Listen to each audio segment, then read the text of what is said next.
Welcome back to the Dean Obeidallah Show. Right now, very happy to have on Angelo Carusone, the chairman and president of Media Matters, a nonprofit organization and the U.S.'s premier media watchdog.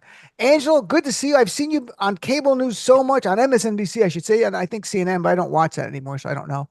But Yeah, I've had a run. I've had a run. you've been in big demand, which is great. So let me ask No, you. that's actually bad. If I'm in demand, that's a bad sign for America. Why Just is given that? what Tell us my why. because I mean I live in the right-wing fever swamps, right? And so if a lot of people are coming to us, to Media Matters and to me for like commentary or analysis or insight, it means that the swamp creatures have come out and are basically destroying the cities. It's like that is usually a bad sign because I'm an expert on the worst stuff. So you're like in a glass case, breaking case of Swamp Yeah. Monster, and it's Yeah, Angela basically. comes out and Godzilla's Yeah. here. And look, it's Godzilla with Yeah. orange hair and he's loose. So, by the way, what was your reaction to the media coverage in the last few weeks of the campaign itself in terms of was it fair? Do you remember? Did you think that was it getting a sense of were they making it inevitable that Trump was going to win? Or was the other way that the sense that Harris was going to win? Or are we just so siloed that we all saw what we wanted to see? I mean, I think that the last couple of weeks there was a lot happening just from like a news media perspective, and there were some big flashpoints. Obviously, Jeff Bezos changing his Yep. posture with the Post and sort of like weighing in there to kill the endorsement, and then there was a whole thing at the New York Times as well, which is revealing though there was like they had some internal meetings, and then they attacked us for some studies that we put out about their coverage regarding Trump's sane washing and what they were putting on the main page. I think my big top line takeaway is that it was a news media, and I want to separate out like the information landscape, so podcasts and everything, with like the sort of the more traditional journalists and news enterprises. And like from that perspective, there was three things happening kind of at the same time. One was a last minute scramble and reckoning with the possibility of Donald Trump winning and them sort of deeply internalizing how significant and serious it would be for their own enterprises. And sort of just like what that creates, the anxiety and kinetic energy for just their professions, forget about the country or their politics. And because there were some lawsuits filed, I mean, Trump, the attacks on it, they were filed in Texas. Like there was a lot of stuff happening very quickly right at the end there. So one was just like grappling with this reality, and it's weird that there wasn't more of that happening earlier. And then the second thing was, which is always sort of interesting, is like this sort of bewilderment and bemusement, and maybe a little bit of like sort of showing their own ass too, of like, ooh, the manosphere and these podcasts, and it's like there was a lot of that coverage, like, wow, there's like a whole thing out there. It's like, guys, talk has been a significant part of our politics and our culture for a long time now. The medium changes, but talk is significant. Like it's changed in the 90s. It hasn't changed since. It's always been a part of our politics. The medium is different. And there was a lot of that like last minute, like, ooh, navel gazing sort of bewilderment. And I think that did show their own ass because they sort of missed the larger picture, which is what is really happening in the space that's not just affecting our politics, but really shaping our culture. And I think those two things were colliding. And the rest of it was, a lot of nonsense about polls and which, horse race coverage is never good for anybody. No, and they love doing that. Cable news loves. Or I was in the green room with, and I can say it now because it doesn't really matter. I was in the green room at CNN in 2016 because I used to go on CNN a lot and I used to write for them. And Brian Stelter there, who's a nice guy, he's there. And a Hmm. poll comes up and Jeff Zucker walks in. And I know Jeff. And he's like, "Oh, what do you think of the poll?" And it showed it. And he's like, "Oh, it's good, it's close." And that was so revealing. Like, here's the head of the network, just say a little thing. He didn't say anything. There was no bias, nothing. Just simply, I'm glad. It was like 2 weeks before the election. Oh, it's good, it's close. And that's what they want. Just like, and people have to understand there was nothing wrong with him saying that. It is a revenue driven, ratings driven business. It is not an altruistic enterprise that helps feed the poor. It is about making money. And like I can assure you, Major League Baseball and NFL likes games to be close at the very end. They don't want 42-0 in the fourth quarter. No one's watching it. But I always remember that moment where Jeff just said, "Oh, it's good, it's close." And Brian was like, just sort of nodded. And that little moment there, I'm like, that's what they want. So they love horse race. They love polls being close. That Yeah. means we're gonna watch it. And that's what they're doing now with the nominations, by the way. We always think about horse races as like elections or Mhm. campaigns, but it's also with all of these cabinet secretary and these appointments, some of the coverage sort of turns into a little bit of a horse race.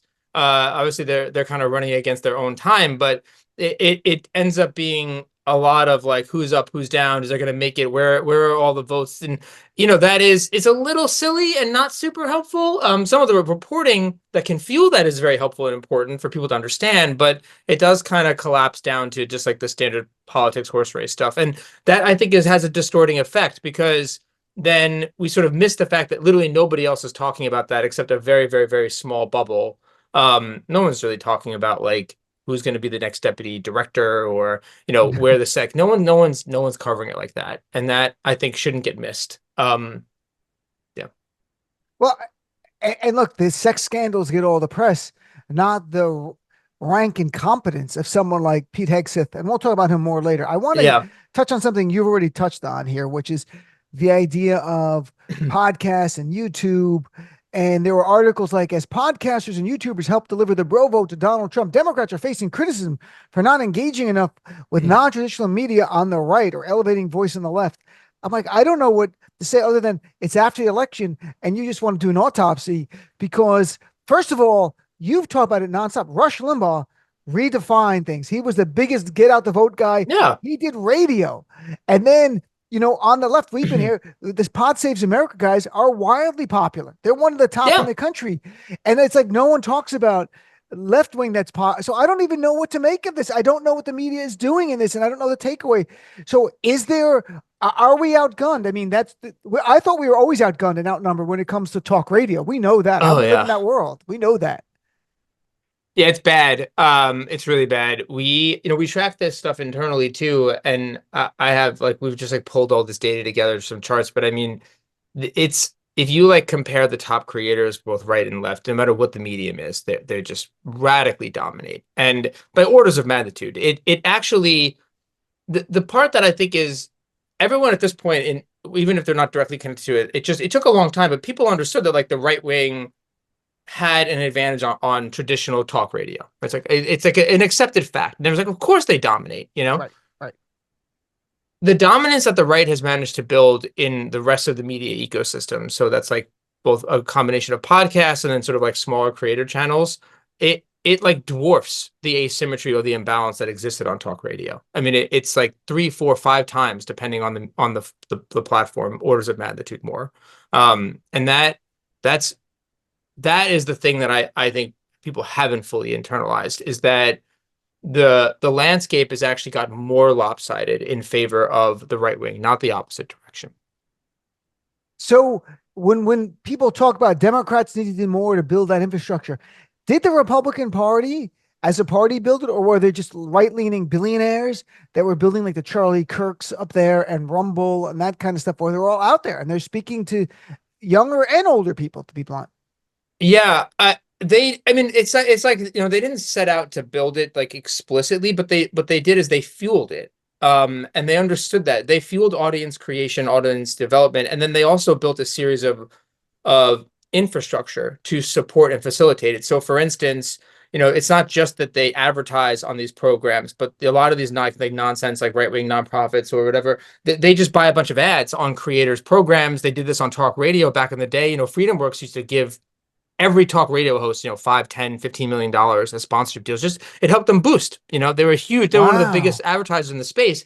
The same thing happened now. Like you sort of have this infrastructure where they give grants to local creators. They were basically hiring people on TikTok and Instagram, and they were just giving out money. They built these institutions that teach people how to do memes and create content to facilitate it. They have booking operations. So like, for example, the Libre Initiative, which is a heritage offshoot that focuses on Latinos, they started 15 years ago giving people media training and teaching them how to like communicate, and then also getting them booked on talk radio and in the media. Like they have whole operations that facilitate it. And so you basically get a scenario where you're in college a few years ago, you get a grant from a Charlie Kirk organization or a Charlie Kirk adjacent organization, or you get a small contract, whatever. And, most of them fail. They do a gig for 6 months and whatever, they make content.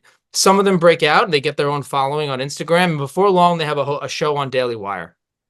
It's like, and that is both a combination of organic, right? But also that there's a recognition of that investment. And the thing that I just want to remind everyone is that this isn't a question about a shortage of money between left and right. It's actually that it's where priorities are. The left spent billions of dollars on ads this year that they knew were not effective, right? But believed it, like in magic, they wanted them to be, but they knew they weren't. They could have spent a fraction of that every year, right? And had a massive foundation for creators to thrive. But, if you just look at, just to put a bow on it, if you look at the total universe, and we sort of index this, and you sort of say right wing and then like right wing adjacent. So they're not like explicitly right wing creators, but they're sort of like support that. And you compare that between right wing and right wing adjacent, left wing adjacent. The total universe of right wing creators is somewhere like 360 million subscribers in total, and the total one for left wing, and you have to include adjacent, is closer to like 160. If you take out the adjacent left wing creators, it's like 75 million. So we're greatly outnumbered in the new space now, not just the old space, the legacy media, or the old media. That's right. The new media. I'm chatting with Angelo Carusone from Media Matters. Angelo, I remember when Ben Shapiro was a younger guy, and I was on like some things with him in the past. And then I remember him getting some funding, and it may have been from Prager or someone else. And I'm like, this is curious. So I'm like, they seeing him like a young star. This is years ago. Yeah. And they seen him like a young, and then they invested him in money and support. And then he grew now to be one of the leaders of their movement. Yeah, that's it. And that's like, and that is, they built infrastructure and ecosystems. And some of that is just, wow, that's natural, and you should think about it in the opposite direction. Like if you take it out of politics and you just think about it from business, right? Like think about Call Her Daddy, right? Which is like obviously one of the biggest podcasts, right? It got more national attention when Harris went on it. That show started at Barstool Sports. Oh, it did? Yeah, she got a job there making a show for 60 grand in her early days, right? And it's not like they built talent. They just like, well, that's somebody that has a spark of talent, and they had resources to cultivate new talent, right? So that's part of what Barstool does and that's what I think is part of their secret sauce, right? Is that they seed and incubate the ground with a bunch of programs. A lot of them fail. Some of them really succeed. And if you have people that have a little bit of talent and you have infrastructure to support that, you could actually cultivate that talent. And that's how you have a good business. I mean, it's not like they're trying to create something ideological necessarily, but they had a business model. But just think about that. Like there were a couple other people at that time that would have gotten small contracts or gigs, right? And of that, they built one of the, now it's no longer at Barstool, it's spun off. But the point is that that's how that happens on the right at scale, right? Because they don't care if they lose tens of millions of dollars over the course of a cycle on a bunch of creators that go nowhere, because some of them are going to break out and build something really significant and sustainable, like Daily Wire with Ben Shapiro. So on the left, like it's more organic on their own. They're just doing their own thing. It's to make money. Barstool, then Call Her Daddy. I mean, they end up, she got a huge deal from SiriusXM where we're on, like tens of millions of dollars. Yeah. Where, you're like, and I say a lot of times people point out when you say, well, we tried that with the left wing and Air America failed. And what I always remind everyone is that fail in terms of it being a sustainable, survivable business, sure, it didn't make it. Now, there's some reasons on the back end for that, but that's not really relevant. But if you measure success in another way, we're still living on the fumes from Air America Radio. Rachel Maddow, Air America Radio. John Fugelsang, Air America Radio. You could point to prominent sort of liberal media figures or adjacent media figures, and you could go back to them getting their start or getting an extra bump in the early days of Air America Radio. And so when the left did make an investment in something, it incubated talent. There'd be no Rachel Maddow without Air America Radio, right? And that's the point. She's the, we're going to bleep out John Fugelsang's name. Just, no, I'm kidding. He's my buddy. He's not after me. But Rachel Maddow, though, is the only big star. Tom Hartman, my buddy, Yeah, his newsletter, which I read every day on Substack, and I sincerely, when he comes on, I tell people subscribe. It's free. I really do read it. His article today was about he wrote the original business plan for Air America, and in the beginning, the first couple of years, they were doing well, and then he Yep. noted that Bain Capital with Mitt Romney got involved and started buying the terrestrial radios stations that Air America was on. Now, did they do it for Air America or not? We don't know, but they did it and turned into sports channel. And then they lost their terrestrial radio homes, which were revenue generators. And Yep. so I know there were a lot of other things. My producer Matt worked there. A lot of people talked about the way things were run there.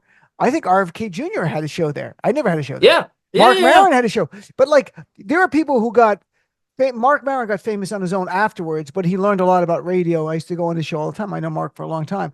Going Mark and Sam Cedar. Sam Cedar was there, which is in Yeah. Garofalo, and I used to go on their show all the You time. need because these they have to guess. spaces. And You we don't need have them. there's no No. incubators. Like That's I'm in right. corporate media.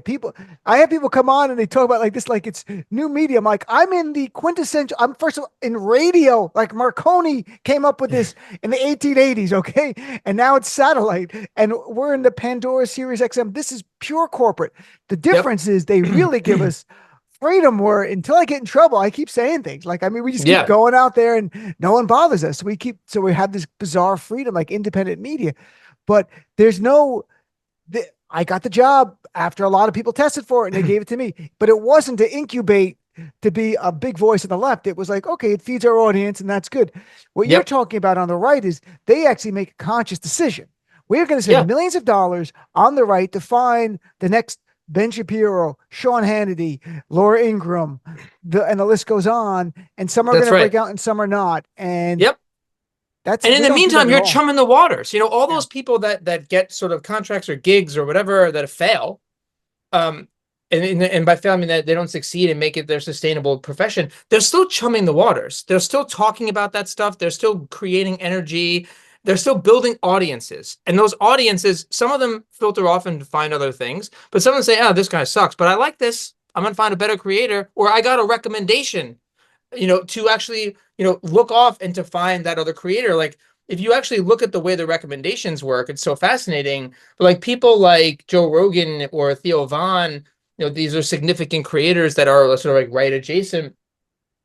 It's not just that their audience matters. It's that if you're a consumer of that, you're getting recommendations for similar shows, right? That of creators that nobody's heard about. And that's part of where that relationship comes in, is that those individuals maybe get filtered over. So when you build audiences, it's not just that you're building that person, you're also then actually you're building an audience. Some of those people stay in that space, even if they don't stay with that creator. So, Angelo, I mean, have you had in the studies that you've done, is there a reason why they're not more left-wing or progressive or Democrats, whatever you want to call them, on the left, voices as visible as those on the right in terms of scale too? I mean, you have Rachel Maddow is the biggest, right? And there's others who are on cable news, but in the world of radio, are we saying that progressives don't want to hear stuff? There are podcasts that are successful. Pod Saves America. There are other left-leaning podcasts that do well. Is it a lack of a market? I don't think it's a lack of market. I think that it is, there obviously there is a desire for there's in terms of just content, the right-wing audience sort of wants a little bit more of an explicit sort of, feedback loop. Yes, but you can be a cultural crossover and and not always make it about politics first. In fact, the majority of the country doesn't think about the world of politics first. And I think part of the reason there isn't that market is, one, if you do it explicitly left wing, if you're really far left. So, I mean, there is a market to some extent, right? Like, so the biggest creator by far, the order of magnitude on the left is the Young Turks. Like, there isn't anything even close to them. Their universe is like orders of magnitude bigger than anything on the left. And they're on an island by themselves, right? You don't get a lot of validation from Democrats. You don't get a lot of elected officials going on, which sort of further moves them sort of like less aligned. But that's a choice. But that's just Cenk. I love Cenk. Cenk's been on my show many times. But Cenk has made a point to destroy Democrats. Oh, without a doubt. So if you're going to do that, they're not going to come on your show. They're not going to come on. But then people like Brian Tyler Cohen, for example, he's got He's Very got a popular. huge following. He's He not does, a yep. size of the Young Turks as an enterprise, but he is up there. David Pakman. They don't get big Democrat. That's crazy, What about right? I Midas mean, Touch Brothers? Do you see? they get a lot of attention for their stuff. Their shows are they've created shows on the backs of their sort of viral content, which is that's exactly the model that I was talking about, right? Is that if you notice what they did successfully, they've been around for just a few years. They built an audience first, and then they started building programming first. They didn't start with a show, a podcast. They started with viral content and said, okay, here's our audience. Now we can sort of segment this down to something that wants a show. I think the biggest reason, honestly, is a combination of there is just a lot of right-wing bias. Even the platforms enable a sort of right-wing space. There's more kinetic energy in the right. They've always had a head start. When you're they're not starting from scratch. Like the dirty secret about the right is that they didn't build an online landscape from scratch. They built it on the backs of their right-wing talk radio infrastructure. And so the Blaze tied to Glenn Beck. That's talk radio. Mark Levin's thing tied to talk radio, right? Like you could go back and connect. Like they had a foundation, a footprint that allowed them to build off of, and the left did not have that. And so when it came time to adapt to new medium, so for instance, I'll just give you the comparison. The biggest left adjacent creators. So like and this is the part that's wild. If you just look at the YouTube channels, the two biggest left wing creators are the Jimmy Kimmel Show and Stephen Colbert. They're sort of left adjacent by far, Sure. right? Two biggest, nothing even close. And then the other one is Young Turks and Daily Show. Everything else is out of even measurable categories, except for the Breakfast Club, I suppose. So Daily Show, Jimmy Kimmel, Stephen Colbert built their broadcast, their cable. So they took a traditional medium and sort of squeeze as much juice out of that orange when they were building a digital platform, a digital audience. That's what happened with the right, is that they had that advantage and that head start. So I think it's that a combination of what the audience wants. The right had a head start. They work the refs so they get as much juice out of their orange as they can. And then the third thing is just investment. There's no money. There's not enough money in the space. Democrats as a whole, and then their adjacent infrastructure does not invest in this, and they haven't for a long time. And they fight campaigns as if they don't take place in a media environment that is shaped by the landscape, by these creators. And they prioritize ads and investments in ads because they think that that's how you shape the landscape. And that's just not true. And that's ultimately the problem here, is that the right wing has invested in shaping the terrain that all of these battles take place on top of. And that's a big reason. And this has been a decades-long thing. It's not just one cycle or 1 year. It's decades. I think it's interesting the point you make that like the Midas Touch guys had a following on social media, that on Twitter and stuff, and then they branched into more, let's make some videos, let's do some stuff. Right. They used to be on SiriusXM on the weekends. They started doing weekend, they come on my show, and then I've been on their things. And they, in the beginning, I had more Twitter followers than them. They would thank me for retweeting their stuff. They'd say, hey, thanks for retweeting. And I'm like, okay, fine. Now they're huge, right? But so they turned that. While, for example, like for me, I had to build an audience from here through SiriusXM. And then beyond that, trying to do amplified on social media. And beyond that, now having a YouTube channel, which is small and you try to gain, but takes a long time. Tom Hartman does both. He's done, but he's been around for a long time, Tom. I mean, he's got a name and he's kind of known. So if you were looking forward, if Democrats and billionaires, let's say the big money people, it's not going to be DNC, we're trying to build a model like the right, what would they look like? I would say from a business perspective, just think a business perspective. Sure. Mm-hmm. You're a Democrat, you're a Democratic donor. You spend a lot of money on ads every cycle. Those ads are going to get increasingly less effective. They have been. So you're either going to be faced with less return on your investment or spending more money to achieve the same outcome, potentially. You are better positioned to waste most of that money, waste it on creators, influencers, and building audiences. Because if you do that, you are shaping the terrain that will ultimately lead to better political outcomes that you desire. And I say waste, and I think we have to accept that, because this is the secret thing that the right has. They accept failure. Right. They're okay with that. They're okay with it. They fail. Oh, you tried? No problem. They move on. And because they don't operate from a scarcity mentality, in terms of their resources. It's fine if they fail. Not everything has to be successful. In order to get funding for this kind of stuff from the left, if you can at all, and at every institutional level or donor level, you have to basically say, I'm going to do this. It's going to be this perfect. Here's going to be the outcomes, and it's never going to deviate. And that's just not how the right operates. And so my argument to sort of Democratic donors as a whole is that you are better positioned from your own investment strategy to take a portion of the money you were going to spend on ads and just dump it into this space, into building audiences, because the return on that investment will far eclipse the return on investment that you would get from the same amount of money spent purely on political ads. And they don't consider ads a waste, even though that money is just essentially set on fire, right? And we're talking billions here. So, I mean, do you really think that if the Harris campaign took $100 million out of their gigantic ad budget and spent it on audience development, just gave it out into the space, that the outcome would have been that different? No. Well, but the investment should be now, right? This is right, exactly. That's exactly right. Not that's right. She was a candidate for 100 plus that's right. days. So no, it's not even. No, it's not a critique of her. But my point I is, know like, that. So I'm saying the real example is today. Now they are looking to the future. The midterms are 2 years away. That's right. This is the time to invest. And if you put $100 million on, say, 100 people, maybe a handful work out really well, some fail horribly, but that's what the investment is. That's like startup money. That's angel investor type of thing. Nothing. They get it. You're going to lose some, you're going to make money. But at the end of the day, it's not about making the money. They have to accept it. It's about changing opinion or reaching people to win elections, right? Your victory is not the bottom line. Your victory is electing more Democrats. That's right. Sometimes if you can make some money while doing it, then great, right? Then you can self-fulfilling. And I would say right now is the most important time for that, because we are dealing, to your point, it's not, we have to look to the future. And we have this other consideration, which is that we are moving into an increasingly authoritarian and scary landscape, where if you are a creator or somebody outspoken, there's real fear. And so our civic spaces are very likely to shrink.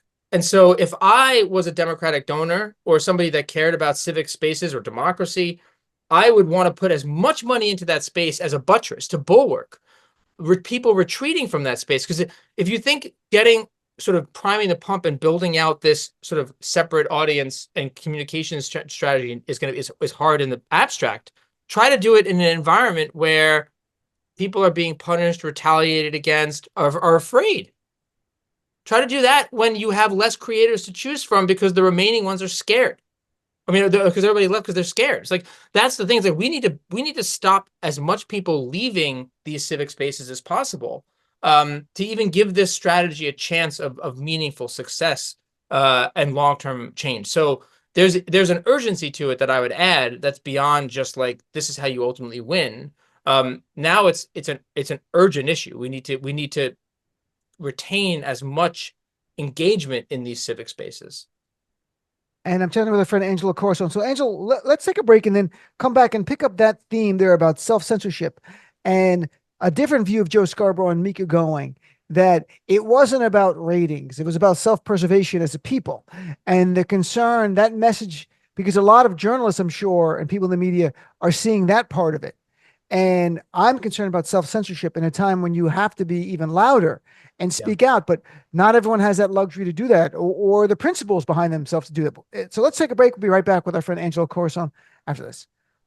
And welcome back, Dean Obeidallah Show. We're continuing our conversation with Angelo Carusone. So Angelo, this week, a lot of media, including I wrote for Substack, and I'd love to get your take on Substack at some point in our conversation here. Where does that play a role in all this?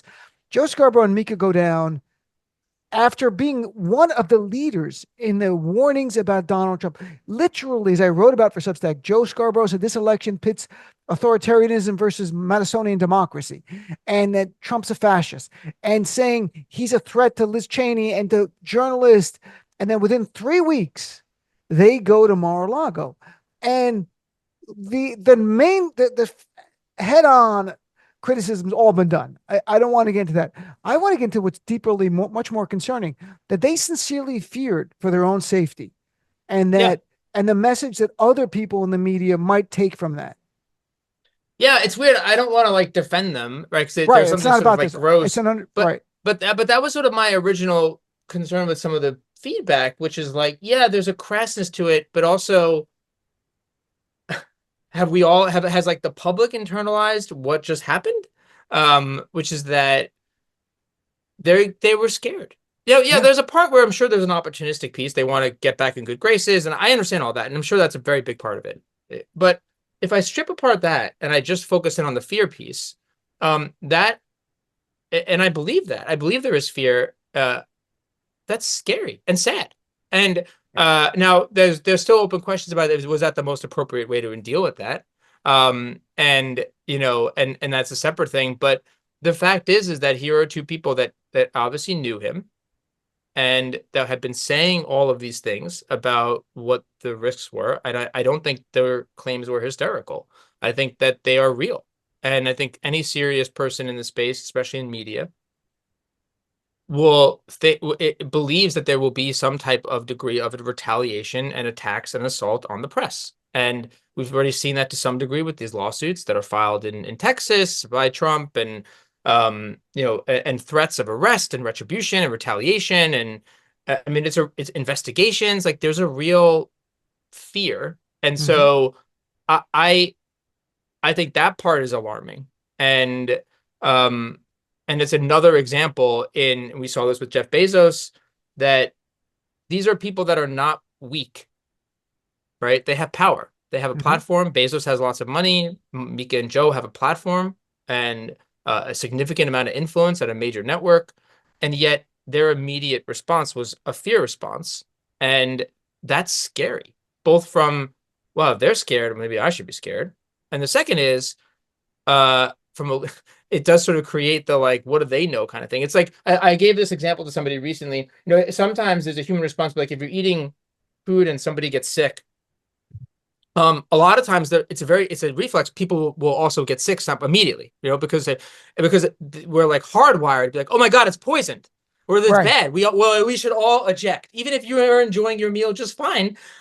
It's a natural thing where you see somebody else respond and you have to do the same thing. And that is my concern, is that their performance around it and their swiftness, I think it validates the fear that other people have, but also then says the best thing to do is just cave. And I'm not sure I agree with that. I think the best defense isn't necessarily always a strong offense in these cases, but it's certainly not empowering your opponent very roughly quickly. And I think that's what they did. And I think that's the real criticism, frankly. To me, there was the straight on takeaway of the hypocrisy and all that, Yeah, and sure. that's all valid, all that. But to me, the greatest concern is the deeper one. And even Brian Stelter then wrote about it, that from sources they were concerned that Trump was going to weaponize his DOJ to go after them.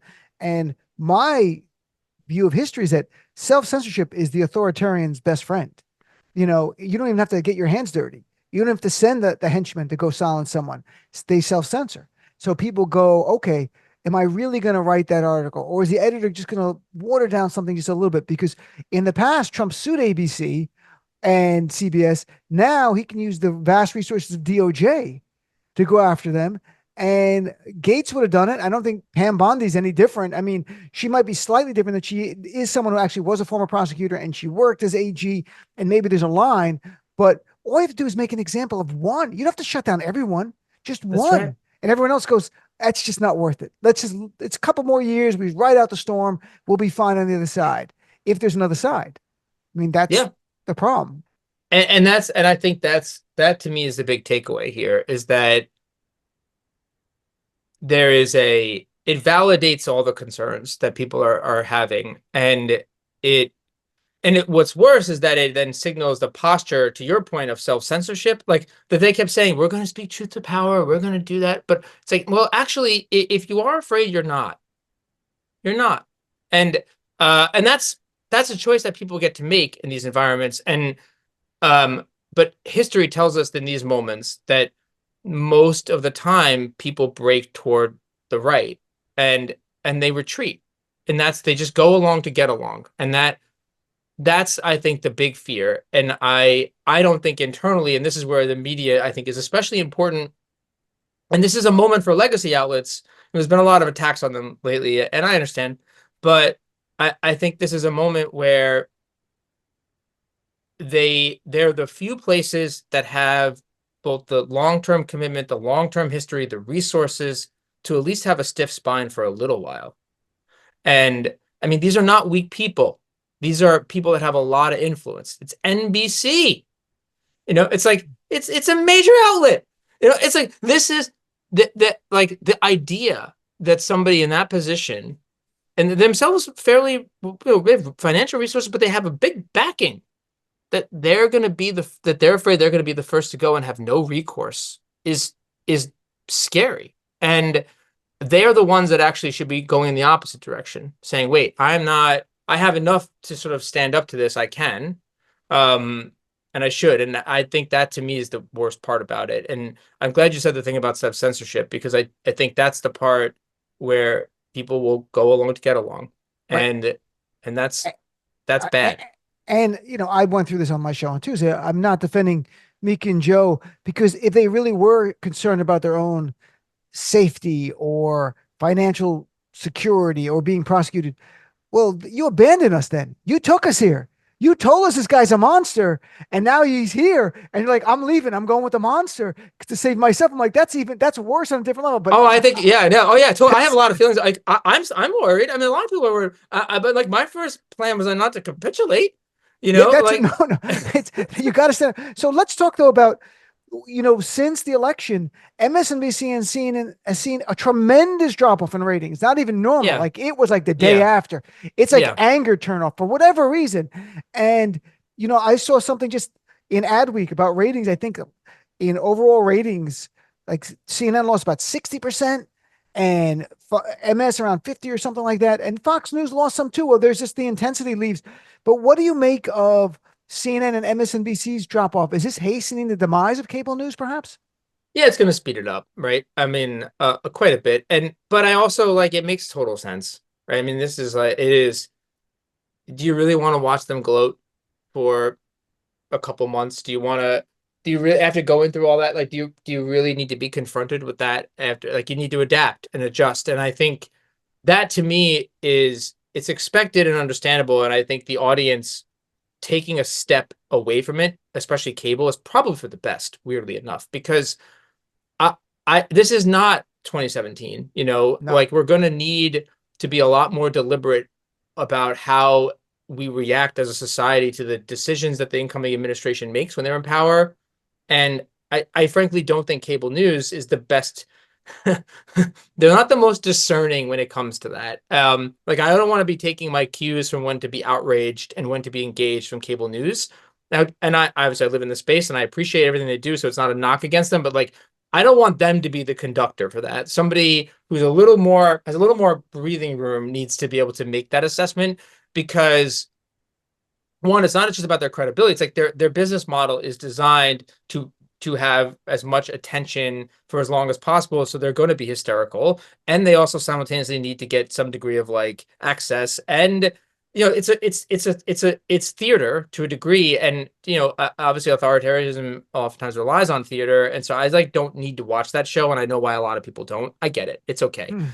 They do good work though, and I don't think that we should dismiss the core work that these outlets do. And so the hastening of their demise, I am worried about, both from the pressure that they're going to get from the administration, and then also, the more they go along to get along, the less credibility they have with the very audience that tuned them out to begin with. And then obviously this fatigue issue.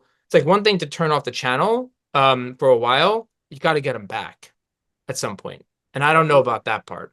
Keeping people engaged. Even on my show, I told people, you got to relax, recharge. I'll miss you, but if it makes you more healthy to listen to the music channels, we have nonstop commercial-free music, any genre you want, any time frame, go listen to that. Go outside, do whatever you want, and then come back, because we're going to need everybody for the fight. So let's talk about the business stuff here. There were a couple of things. One is Comcast announced they're spinning off MSNBC, and Variety's reporting that they weren't even assured, the journalists, that they'll even be called MSNBC, or they won't even be in 30 Rock. They're not even sure. I mean, they can make a deal to let them stay in 30 Rock, but they'll lose the resource of NBC News if they don't have some kind of deal to share resources, which is really important. Do you think, because I always remember you telling me this, that on the right, Rupert Murdoch wanted to buy CNN a long time ago. Are we at a point where CNN is so diminished in value and MSNBC will be so diminished in value that an Elon Musk or a right wing person might buy it to be sort of a companion to their online spaces. Is this, are we heading to that, you think? Yeah, why not? I mean, at this point, and I think that's a part of it. The part of it is that that a big part of their politics is sort of Schadenfreude and owning the libs. And there's another part of it, which is that they get to use and deploy those resources. And there is something to those premium brands.